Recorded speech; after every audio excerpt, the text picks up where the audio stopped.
Hello everyone, hope you're doing well. Today we're back looking at another update 1.95 Devblog, and this is the Sendai. This is a new light cruiser that is coming to the Japanese tech tree in update 1.95, and even though it's been in the game files for a while, and I've even made a few videos on it, which is kind of funny. We have this one, which is the Sendai in-game, so if you want to have a look at it, make sure to do so. It's just called the Sendai in-game user mission in War Thunder, and this I released on the 14th of November 2019.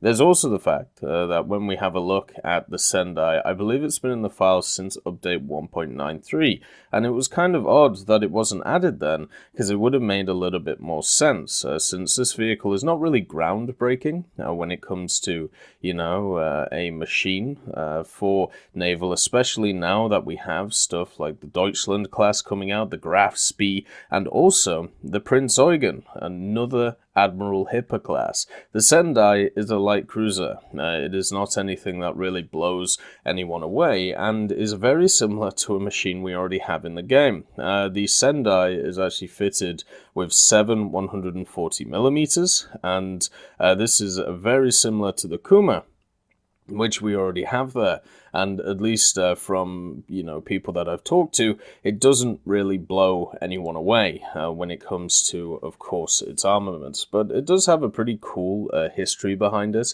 so we're going to go through that and also give my general thoughts on how this thing will perform in game. The Sendai class was a further development of the Nagara class, and this was a successor to the Kuma class, which of course we already have in game. The ship itself weighed around about 5,500 ton, and it was conceived in the years following World War I. The Sendai class was being planned as the final ships to be based on this general design. So to this extent, initial plans were to make 8 of these vessels in the Sendai class, but with the signing of the Washington Naval Agreement, which Japan did in 1922, Japan was forced to reduce their plans. So instead, they went for 4 ships being cancelled and 1 also being broken up on the slipway, while the remaining ships did in fact see completion. So from the start off 8 vessels that they were going for, only 3 actually got to completion. And the Sendai was of course the lead ship of her class, and it was laid down in February of 1922 and saw completion of April 1924. So you can see that this is quite an old ship, like quite a lot of them in War Thunder, nothing near, some of the more modern ones that we have in the game now. With the outbreak of hostilities in Asia as well in the late 30s, the Sendai took part in the Second Sino-Japanese War, and it also participated in the Battle of Shanghai and provided support for Japanese land units. During World War II, the Sendai's early war service mostly consisted of escorting convoys around Malaya and also Indochina, while the ship also formally took part in the Battle of Midway, but did not actively engage Allied forces. The Sendai saw the height of her service career during the Solomon Islands campaign, taking part in both naval battles for Guadalcanal. Roughly a year later, in November of 1943, the Sendai was involved in the major naval battle of Express Augusta Bay, and there the Sendai would meet her fate, being heavily damaged by concentrated gunfire from 4 US cruisers, sinking on the following day, the 3rd of November 1943. So yeah, the actual history of the Sendai is really interesting. It took part in a lot of battles in World War II, and also was very active before the war as well. But in War Thunder, when we compare it to a bunch of the ships that we already have, it, let's just say, is incredibly similar. The fact is, with the 140mm, obviously a lot of them have been worked out, basically meaning that, a lot of ship captains who face stuff like the Sendai will understand how to fight the thing.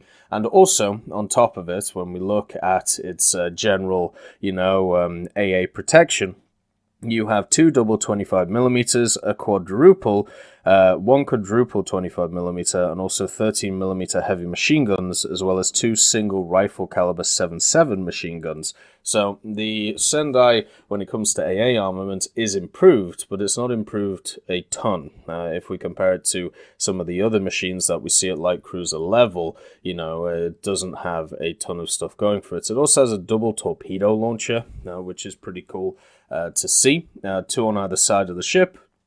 And also, it has slightly better torpedoes than the Kuma in the form of the Type 6s.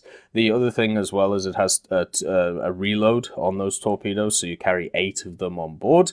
At least you did, back in the day. So that is nice to see as well. But that's, really it for this vehicle. There isn't a lot else going for it. This isn't something which is going to storm the game or take it by storm. This is not, a Deutschland or a Prince Eugen.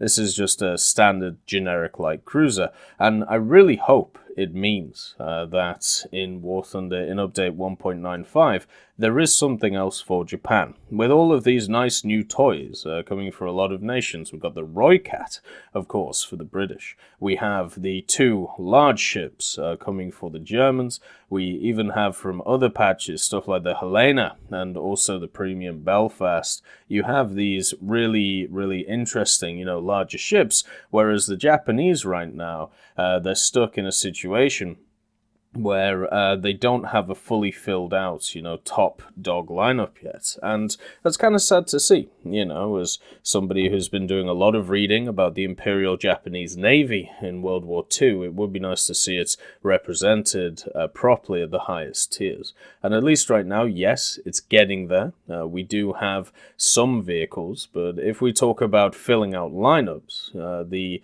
Japanese definitely isn't there yet. And they have one key problem, and it's not something that the Sendai can solve. The guns have such a slow fire rate. They have an insanely slow fire rate when you think about the meta vehicles around them. The Brooklyn, the Atlanta, the Helena, all of these vehicles have really, really quick fire rates. And then even if you look at some other vehicles, some of the British, destroyers and light cruisers also have much faster firing guns. So even though the Sendai is, quite quick for its class, it also has, these 7 guns, which will actually change to display mode. Actually, no, before we do, there is one little thing. So on the War Thunder Twitter, they decided to, do a little, I suppose, a Japanese meme. And I would just like to say, it's lovely to see that we have a weeb running the Twitter account, because, it just is how it is. So I can actually show you the Sendai in the game. Since obviously we've made a user mission around it, it has been here for a while, and it's fully modeled already. So if this thing comes onto the dev server, in update 1.95, I mean, it's already been here. It's just kind of hidden in the tech tree. And the thing is, it does have some code when it comes to the text files, which basically says that this will be a tech tree vehicle. This won't be a premium vehicle. So still, if we compare it to other nations, Japan is missing out on the good old premiums, at least from that point of view. But you can see these large guns, the 140s, they're in single mounts, which is kind of interesting.